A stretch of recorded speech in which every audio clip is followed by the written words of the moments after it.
안녕하세요. 저는 용인에 사는 40대 초반 여자입니다.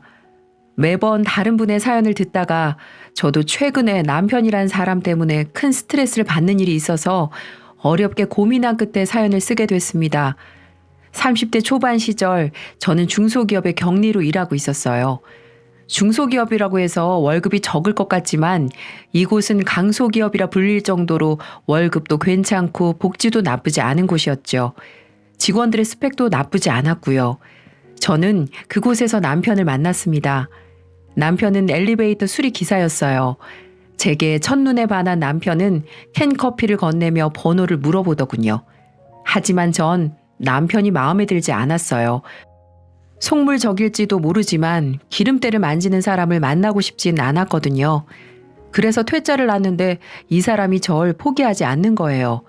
그래서 전 그러다 말겠지 했는데 이 사람이 한 달을 주기로 계속해서 마음을 고백해 오더군요. 처음에는 정말 싫었지만 10번 찍어 안 넘어가는 나무 없다고 결국은 제가 그 도끼에 넘어가고 말았네요. 막상 사귀고 나니 남편은 더 좋은 사람이더군요. 게다가 제가 천한 직업이라고 생각했던 엘리베이터 수리기사는 월급도 꽤 빵빵한 직업이었고요. 그렇게 저희는 1년여 시간 동안 사랑을 키워갔고 결국 결혼까지 하게 되었습니다. 사실 예비 시댁에 인사 갈 때 전 조금 떨렸어요. 하지만 제 걱정과는 달리 시어머니는 온화한 분이셨어요. 심지어 허례허식을 싫어하는 분인지라 예단 같은 것들도 최소화하자고 하시더군요. 남편에게는 시누이가 있었는데 두 사람은 어렸을 때부터 거의 붙어 다니다시피 해서 사이도 각별하다고 했어요. 그런데 좀 시누이가 착해 보이는데 너무 뚱뚱해 보이더라고요. 대충 봐도 90kg는 얼추 넘어 보였어요. 건강이 걱정될 정도로 말이죠. 그래도 그땐 앞으로 제 시누이 될 사람이니 잘 지내는 것도 나쁘지 않겠다 싶어서 먼저 반갑게 인사를 했답니다. 그렇게 저희 부부는 남들처럼 신혼생활도 즐기고 예쁜 딸도 하나 낳아 잘 키우며 행복하게 살았어요. 하지만 문제는 남편이 40이 되자마자 발생하더군요. 늘 듬직한 울타리가 되어주던 남편은 어느 날인가부터 술을 마시기 시작하더라고요.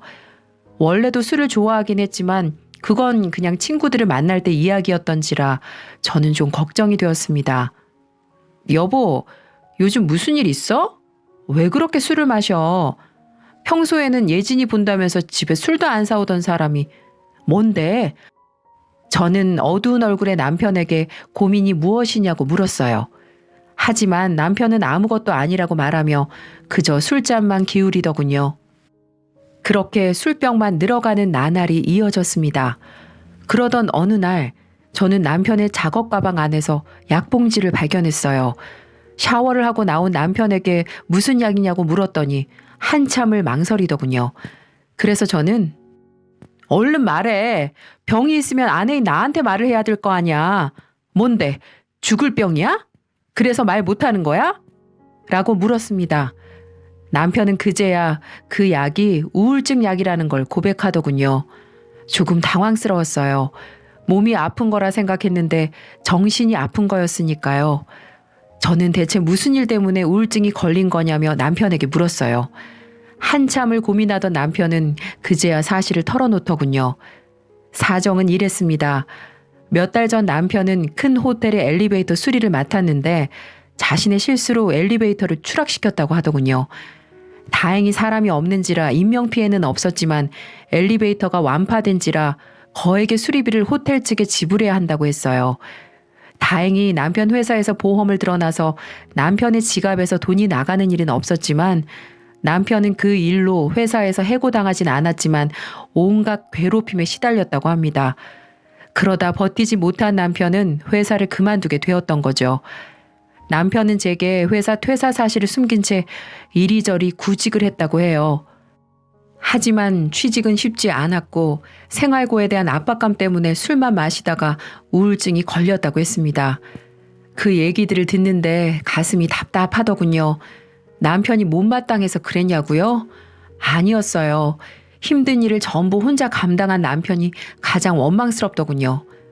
아니, 그걸 왜 여태껏 말 안 하고 꽁꽁 감추고 있었던 거야? 그럼 지금 몇 달 동안 출근하는 척하면서 아침에 나갔다가 저녁에 들어왔단 말이야? 제 물음에 남편은 고개를 푹 숙인 채 눈물만 흘리더군요. 저는 그런 남편의 모습을 보는 게 속상했어요. 솔직히 잔소리를 퍼부어주고 싶었죠. 하지만 눈물을 보이는 남편에게 어떻게 그러겠습니까? 그래서 저는 남편을 꼭 안아주며 그동안 마음고생 정말 많았다고 해주었어요.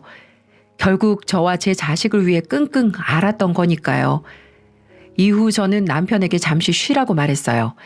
어차피 제가 벌어오는 돈으로도 생활이 되니 이왕 해고 당한 김에 마음껏 쉬다가 구직하라고 말했죠. 남편은 알겠다고 말했습니다. 그렇게 반년이 흐르자 남편의 우울증이 조금씩 호전되었어요. 마시던 술도 줄이고요. 기운을 차린 남편은 제게 장사를 한번 해보고 싶다고 하더군요. 남편이 해보고 싶다는 종목은 보쌈집이었습니다. 어릴 적부터 자기가 보쌈 귀신이었다며 보쌈집을 차리면 성공할 수 있을 것 같다고 하더군요. 솔직히 말리고 싶었지만 겨우 기운을 내서 하겠다는 일을 막을 수는 없었죠. 솔직히 아무것도 안 하고 집에서 술만 먹는 모습이 보기 싫기도 했고요. 그렇게 저희 부부는 저희가 살던 아파트를 담보로 대출을 잔뜩 받아 차렸어요. 아파트는 정말 최후의 보루인지라 걱정이 많이 되었어요. 그런데 또 어떻게 장사가 되긴 되더군요. 장사라고는 한 번도 해본 적 없던 보쌈집이 잘 되다니 정말 신기한 일이었습니다. 자기가 요리 연구가 뺨친다고 하더니 그 말이 정말 맞는 것 같았어요. 하지만 딱 반년이 지나자마자 매출은 수직 하강했습니다. 남편이 잘못했냐고요? 네, 맞습니다. 이놈의 남편 놈이 친구 놈에게 저 몰래 개인 대출을 받아서 3천만 원을 빌려줬더군요. 중마고우라는 친구한테 돈을 빌려줬던 남편은 한 달만 쓰고 준다는 친구 부탁을 거절하지 못하고 빌려줬다가 그 친구가 연락이 두절되는 바람에 비싼 카드 대출 받아서 빌려준 돈을 온전히 남편 혼자 갚을 수밖에 없는 상황이 된 거죠. 그러자 남편은 믿었던 친구의 배신과 괜히 빌려줬다는 자책감에 그날 이후부터 가게에 아예 신경을 쓰지 않게 되더군요. 손님이 오든 안 오든 매일같이 가게에서 술을 퍼먹고 있으니 어떤 손님이 좋아라 할까요? 영업시간에 술을 마시다니 완전히 미친 짓이었죠. 제가 이 일로 잔소리를 하니 남편은 아니 그럼 손님이 하나도 없는데 어떡하라고? 그냥 멀뚱히 서 있을까? 술이라도 집어넣어야 내 썩은 속이 좀 풀릴 거 아니야. 라며 소리를 치더군요. 남편이 그렇게 나오니 할 말이 없었습니다. 가장 답답한 건 남편일 테니까요. 하지만 정도가 너무 심했어요. 배달 음식 안주에 소주를 매일 2~3병씩 들이켰으니까요. 그 바람에 남편의 몸무게는 85kg에서 100kg을 훌쩍 넘고 말았습니다. 사람이 나이가 들면 살이야 당연히 찌는 거라지만 남편은 너무나 단기간에 쪄버렸기에 걱정이 되었어요. 사실 고도비만인 사람들의 말로야 뻔하잖아요. 그런데 이 상황에서 시어머니의 반응이 너무 웃기더군요. 시어머니는 남편의 가게 사정을 대충 알긴 하셨는데요.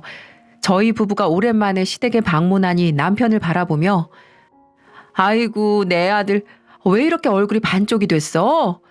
그렇게 힘드니? 아이고 욕본다 욕봐. 우리 귀한 아들 사업한다고 욕봐. 라며 발을 동동 구르시는 거예요. 심지어 저에게 남편 밥 좀 잘 챙겨주라면서 삐쩍 마른 남편을 보면 죄책감도 안 드냐고 하시더군요. 정말 어이가 없었습니다. 100kg는 훌쩍 넘는 사람을 보고 말랐다니요. 문제를 일으키기 싫었던 저는 일단은 알겠다고 말하며 넘겼죠. 하지만 그 다음 날부터 시어머니의 과도한 아들 사랑이 또 시작되더군요. 시어머니는 홍삼, 녹용, 보약 등등 몸에 좋은 걸 죄다 저희 집에 보내시면서 남편에게 먹이라고 했어요. 심지어 제대로 먹였는지 확인까지 하셨고요. 어느 날은 거의 한 솥단지 분량의 솥뼈를 보내시더니만 푹 고아서 남편에게 곰국을 끓여주라고 하시더군요. 일하기도 바쁜데 손이 많이 가는 곰국을 하라니 정말 짜증스러웠지만 저는 일단 시어머니가 시키는 대로 했습니다. 잘하고 있는지 묻는 시어머니의 문자와 전화까지 상대하면서 말이죠. 그날 밤 남편이 보쌈집을 마치고 들어왔어요. 그런데 손에 커다란 검은 봉지 하나를 들고 왔더군요. 뭐냐고 물으니까 유아 포장마차에서 마감한다고 순대를 떠리로 판다길래 전부 사왔다고 하는 거예요. 봉지 안을 들여다보니 엄청나게 많은 순대가 있었어요. 거의 몇만 원어치였죠. 남편이 같이 사온 소주 3병을 냉장고에 넣고 씻으러 가는데 정말 화딱지가 나더군요. 시어머니는 들들 볶지, 남편이란 인간은 허구한 날 소주에 야식을 흡입하느라 인간 돼지가 되어가지. 뚜껑이 완전히 열려버린 저는 끓이고 있던 곰국을 싱크대에 다 부어버렸어요. 그리고 시어머니가 갖다 준 소뼈와 남편이 사온 순대를 봉투에 우겨놓고 밖으로 내다버리려고 했습니다. 샤워를 마치고 나온 남편은 제가 무슨 짓을 하는지 곧장 알아차리더군요. 당신 지금 뭐 하는 거야? 지금 그거 버리려고? 미쳤어? 돈 주고 사온 걸 왜 버려?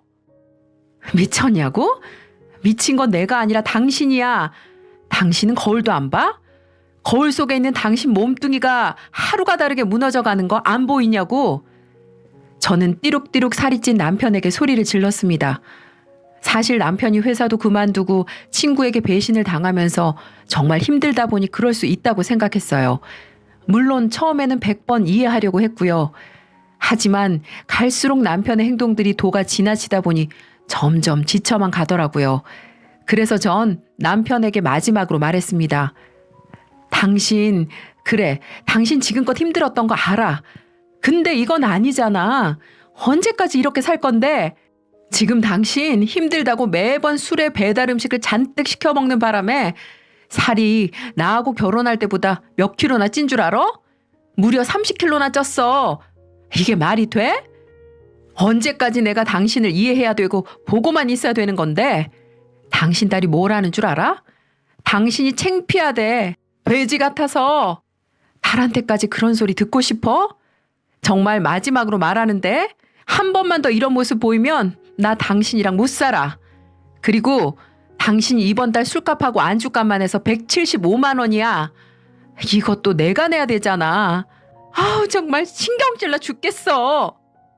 하고 정말 이혼할 각오로 엄포를 내리고 말았어요. 그랬더니 남편은 자기도 미안했는지 조용히 알겠다고 말만 하고 소파에 고개 숙이고 앉아있더군요. 또 그 모습이 왜 그리 짠해 보이는지 아마 자기 딸이 돼지 같다는 말에 충격을 받은 듯 했습니다. 그렇게 전 그날 마음에 있던 말을 다 하고 앞으로 남편이 운동도 하고 좋아질 거라 기대하고 희망 갖고 하루하루를 지내고 있었어요. 하지만 어휴 정말 지긋지긋하네요. 제가 그렇게 말한 뒤 5일은 자제하나 싶더니 6일째 되는 날에 일이 터지고 말았습니다. 제가 그날은 친정의 어머님이 몸이 안 좋으시다고 해서 집을 다녀온 날이었어요. 남편에게는 엄마가 몸이 안 좋아 하룻밤 자고 온다고 말을 했었고요. 그러자 남편은 아무 걱정하지 말고 우리 딸 밥은 잘 챙겨줄 테니 자기만 믿으라면서 하루 정도는 편히 쉬고 오라고 하더군요. 그래서 전 일단 알겠다고 하고 친정 엄마한테 갔는데 엄마는 제게 괜찮다면서 저녁 먹고 그냥 가라고 하시더군요. 그래서 전 엄마에게 죽을 챙겨드리고 집으로 갔는데 문을 열고 집안을 보고 경악하고 말았습니다. 세상에 남편은 며칠 전에 저와 약속했던 건 언제 그랬냐는 듯 치킨에 피자에 족발에 모든 세상의 음식들을 잔뜩 시켜서 소주에 술을 마시고 있는 겁니다. 그리고 더 놀란 건 뭔 줄 아세요? 제가 처음에 90kg 넘는 시누이가 한 명 있다고 말씀드렸잖아요. 그 시누이까지 불러서 입에 치킨 양념을 잔뜩 묻히고 같이 돼지처럼 우걱우걱 먹고 있더군요. 마치 한 쌍의 돼지 부부 같아 보였어요. 당신 자고 온다면서 어떻게 왔어? 언니 왔어요? 오빠가 언니 없다고 오랜만에 한잔 하자고 해서 왔어요. 라며 해맑게 제게 인사를 한 신우의 모습을 보니 속에서 천불이 나더라고요. 그것뿐이 아니었습니다. 옆에서 앉아있는 제 딸도 족발을 함께 먹으며 해맑게 엄마 이거 너무 맛있어. 엄마도 와서 같이 먹자. 이리 와. 아빠가 저녁 대신 이거 시켜줬다. 이거 진짜 맛있어. 아휴 진짜 자기만 철석같이 믿으라면서 딸 밥 잘 챙겨주겠다고 했던 남편은 딸에게 저녁 차려주는 게 귀찮았던지 배달 음식을 시켜준 겁니다. 이게 말이 되는 소린가요? 결국 전 폭발하고 말았습니다. 당신 이혼해. 나 분명 말했지. 한 번만 더 이런 모습 보이면 같이 못 산다고. 언제까지 정말 이렇게 살 거야? 나 도저히 못 살겠으니까 그렇게 알아. 하고 방으로 들어가 버렸습니다. 저를 본 시누이는 치킨을 먹다가 제가 화를 내는 모습을 보고 그대로 얼어버려 들고만 있었고, 딸도 상황을 눈치챘는지 그제서야 조용히 있더군요. 남편은 시누이와 딸 사이에서 자존심이 상했는지 얼굴에 치킨 양념을 다 묻혀놓고, 그래, 갈라서 내가 무서울 줄 알아? 참나, 먹는 것 가지고 난리야. 라고 소리를 지르더군요. 아휴, 전 참다 못해 지금까지 모든 게 남편의 행동들이 쌓인 게 폭발한 거였어요. 남편은 평소에 살이 찌다 보니 변기에 엉덩이가 다 들어가지가 않는지 똥을 죄다 변기에 묻히는 것도 다반사였고, 가게 갔다 오면 잘 씻지도 않고 술 마시고 침대에 누워 냄새를 펑펑 풍겨서 제가 어떨 때는 베개만 들고 거실 소파에 잠을 자는 일도 부지기수였습니다. 그리고 그걸로 끝이게요? 아무리 힘들어도 밤에 그건 하고 싶나 봐요. 남편이 침대 대부분을 몸으로 차지해 전 구석진 곳에 간신히 몸만 걸치고 있는데, 일주일에 한두 번은 또 그게 남자라고 하고 싶은지 절 안으려고 하더군요. 그렇게 힘들어서 술만 마셔대는 사람이 남자긴 남잔가 봅니다. 기본적으로 샤워라도 좀 하고 건들던가요. 술 냄새에 이상한 고약한 썩은 냄새가 진동을 하는데 누가 하고 싶은 마음이 들기나 할까요? 그때마다 거절을 하면 남편은 또 자존심이 상한다며 소리를 버럭버럭 지르는 거예요. 다들 제 기분이 어떤지 상상이 되시나요? 다음 날 회사에서 조퇴한 저는 집으로 와서 남편의 짐을 캐리어에 닥치는 대로 쑤셔 넣었습니다. 짐을 다 싼 후에는 남편의 가게로 갖다 놓았죠. 손님 하나 없는 가게에 있던 남편은 어안이 벙벙한 표정을 짓더니 이게 대체 무슨 짓거리냐고 하더군요. 그래서 저는, 왜? 어제 얘기 끝난 거 아니었어? 당신도 갈라서자며. 오늘부터 그러자고. 라고 외쳤습니다. 그러자 남편은 홧김에한 소리를 진짜로 믿고 이딴 짓을 해? 부부가 싸우다 보면 이혼 얘기도 자연스럽게 할 수 있는 거지. 그걸 진짜로 받아? 그리고 나만 잘못했냐? 당신도 잘못했잖아. 근데 왜 내가 나가야 하는데? 라고 하더군요. 그래서 저는 당신이란 사람 때문에 우리 집안이 망가지고 있고, 그놈의 술이랑 배달 음식 때문에 당신뿐만이 아니라 우리 예진이까지 비만이 될 것 같으니까 그냥 나가 살라고 했죠. 저희는 그렇게 보쌈집에서 설전을 벌였습니다. 안 그래도 없는 손님을 아주 떠나버리게 할 일이었죠. 화가 잔뜩 난 남편은 제가 건넨 짐을 가지고 시댁으로 들어가더군요. 아들 바보 시어머니는 당연히 난리가 났죠. 제게 당장 찾아오더니, 얘, 너 지금 뭐 하는 거니? 고작 그런 일 가지고 이혼을 입에 담고 남편을 쫓아내기까지 해? 너 아주 막장이구나. 네, 어머니, 저 막장이에요. 근데요, 저보다는 어머님 아들이 더 막장이거든요. 오늘 남편 몸뚱이 보셨죠? 그게 사람이에요? 어머니는 그게 정말 삐쩍 마른 거라고 생각하세요? 눈이 있으면 똑바로 보세요. 그게 사람인지 돼지인지. 그러고는 그날 밤 시누이와 남편이 음식을 잔뜩 시켜서 소리 지르고 노래 부르고 개판 5분 전으로 술 퍼먹는 CCTV 영상을 보여줬습니다. 저희 집에서는 홈 CCTV가 설치돼 있었거든요. 그래서 그걸 보면 시어머니가 제게 이렇게 따지진 않을 것 같아 보여드린 거였죠. 하지만 시어머니는, 뭐야? 겨우 이거 가지고 그러니? 기분 좋으면 그럴 수도 있지. 너 그리고 말 다 했어? 우리 진성이가 잘못을 하면 뭐 얼마나 잘못했니? 일이 이렇게 됐으니까 말하는데 넌 뭐 대단한 며느리인 줄 아니? 막말로 네가 돈을 잘 벌기를 해. 남편 내조를 잘하기를 해. 살림을 잘하기를 해. 잘하는 거 하나도 없잖아. 만약 네가 남편 뒷바라지 잘했으면 이런 일이 벌어지기나 했겠니? 그렇게 저와 시어머니는 한참이나 다퉜습니다. 솔직히 말하자면 전 남편에게 경각심을 주기 위해 이런 일을 벌인 거였어요. 충격요법으로 남편이 정신 좀 차리라고 한 거였죠. 하지만 시어머니의 말을 들으니 정말로 이혼할 마음이 들더라고요. 이딴 시댁과는 더 이상은 인연을 이어가고 싶지 않았거든요. 시간을 가진 저는 마음을 정리했습니다. 그리고 변호사와 상담해 합의 이혼 서류를 작성했고 그걸 시댁으로 보냈죠. 당연하게도 시어머니는 가만 계시지 않더군요. 이게 어디 건방지게 이혼 서류를 보내? 내가 그때 그렇게 말했는데도 정신을 못 차린 거야? 어?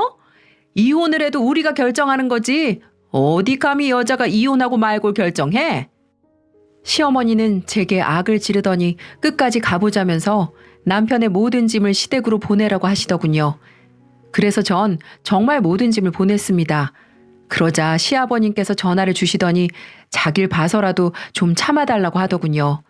하지만 전 죄송하다고 말씀드리고 전화를 끊었어요. 제게 잘못을 돌리는 괘씸한 남편과 시어머니를 절대 용서할 생각이 눈꼽만큼도 없었거든요. 그렇게 남편의 도장이 찍힌 이혼 서류를 기다리고 있었습니다. 그런데 어느 날 대뜸 시어머니께서 연락이 오더니 만나자고 하시는 거예요. 얼마 전까지만 해도 이혼하자며 소리를 빽빽 지르던 분이 다소 담담해진 목소리로 만나자고 하시니 만날까 말까 고민을 했죠. 하지만 일단 말이나 들어보자는 생각으로 약속 장소에 나갔습니다. 그렇게 저는 시어머니를 만나러 갔어요. 애미야, 아유 오랜만에 보는구나. 어째 살도 좀 빠진 것 같네. 예진이는 잘 지내니? 카페에서 만난 시어머니는 이상할 정도로 친절하게 저와 제 딸의 안부를 물으셨어요. 얼마 전에 저를 잡아먹으려 하시던 걸 생각하면 완전히 다른 사람 같았죠. 그래서 저는 적당히 대답만 했습니다. 하지만 시어머니는 말만 빙빙 돌릴 뿐 용건을 말하지 않으시더군요. 슬슬 신경질이 났던 저는 용건 없으시면 먼저 일어나 볼게요. 라고 말하며 자리에서 일어났어요. 시어머니는 그제야 입을 떼시더군요. 그땐 내가 미안했다 애미야. 미안하단 말에 저는 다시 자리에 앉았습니다. 그리고 무슨 말씀을 하시는 건지 물었죠. 그러자 시어머니는 고해성사를 하듯 진심을 토로하시더군요. 내가 너무 생각이 짧았어. 그땐 진성이가 쫓겨서 들어온 게 너무 화가 나서 막말을 했는데 이제야 반성한다. 내가 이렇게 사과하마 애미야. 시어머니는 그렇게 말씀하시더니 이 일에 대한 모든 잘못은 남편에게 있고 제 잘못은 하나도 없다고 하시더군요. 그러면 전에 했던 발언들에 대해 조목조목 사과를 하셨어요. 저보다 훨씬 연장자인 분께서 그렇게 나오니 저도 마음이 좀 수그러들더군요. 그래서 저 역시 잘못한 점이 많다고 했습니다. 그러자 시어머니는 제가 쫓아낸 남편과 지냈던 몇 달간의 이야기를 해주시더군요. 내가 정말 진성이 그놈 때문에 요 몇 달간 우라통이 터져서 못 살겠더구나. 허구한 날 소주를 사들고 와서 집안 분위기 망쳐놓는 데다가 배달 음식을 또 얼마나 먹어대는지 너 진성이 보면 지금 깜짝 놀랄 게다. 네가 쫓아낼 때도 뚱뚱했지만 지금은 훨씬 더 뚱뚱해졌어. 시어머니는 남편이 술과 배달 음식에 찌들어 사는 모습을 보니 저와 제 딸이 그동안 얼마나 스트레스를 받았을지 이해가 됐다며 제대로 알아보지도 않고 화를 낸 게 정말 후회된다고 하시더라고요. 시어머니께서 제 입장이라 하더라도 똑같이 했을 거란 말을 덧붙이면서 말이죠. 혜미야, 네 말이 맞았어. 네가 그때 보여준 CCTV 영상이 다 사실이었어. 네 남편이랑 내 딸의 그런 모습을 보고 처음에는 별거 아니라고 생각했는데 이건 정말 중대한 사안이구나. 네 시누이도 얼마 전에 일 다 때려쳐서 네 남편이랑 아예 내 집에서 하루에 2번씩 꼬박꼬박 음식 시켜 먹는데 내가 죽을 맛이야. 내가 이렇게 바짓가랑이라도 잡으마. 어떻게 좀 네 남편이라도 데려가면 안 되겠니? 아유, 내가 내 명에 못 살겠어. 어떻게 나이가 들면 철이 든다더니 네 남편은 갈수록 생각도 없고 나를 이렇게 힘들게 한다니. 네가 진성이 그놈한테 무슨 짓을 해도 가만히 있을 테니까 제발 이혼만은 참아주렴. 나 정말 이놈의 아들 때문에 화병 나서 못 살겠어. 이렇게 말씀하시며 더 이상 우리 집안일에 신경 안 쓸 테니 제발 본인 눈앞에서 사라지게만 해달라고 말씀을 하시는 거예요. 어머님도 말 그대로 질려버리신 거죠. 그리고 앞으로 절대 남편에게 잔소리하는 것에 관여하지 않겠다고도 하셨고요. 전 일단 알겠다고 말했습니다. 그렇게 며칠 후 회사에서 퇴근한 저는 시댁으로 갔어요. 제가 집으로 들어가자마자 시부모님이 환한 얼굴로 저를 맞이해 주시더군요. 이런 환대는 처음 받아봤어요. 남편은 저를 본체 만체했지만 그래도 미안한 기색이 얼굴에 보이더군요. 남편 역시 저와 이혼하긴 싫었던 거죠. 하지만 전 남편을 보고 또 경악하고 말았어요. 저는 도착하자마자 남편 뱃살이랑 턱살을 찔러봤습니다. 그리고는 시어머니에게 대체 남편이 몇 킬로냐고 물었습니다. 그러자 무려 140kg이라고 하더군요. 어머니, 죄송해요. 제가 웬만하면 어머니 부탁 좀 들어드리려고 했는데 이건 제가 어떻게 할 수가 있는 게 아니에요. 이 사람은 구제가 불가능해요. 저 가볼게요. 죄송합니다. 완전히 망가진 저 사람을 감당할 자신이 없었거든요.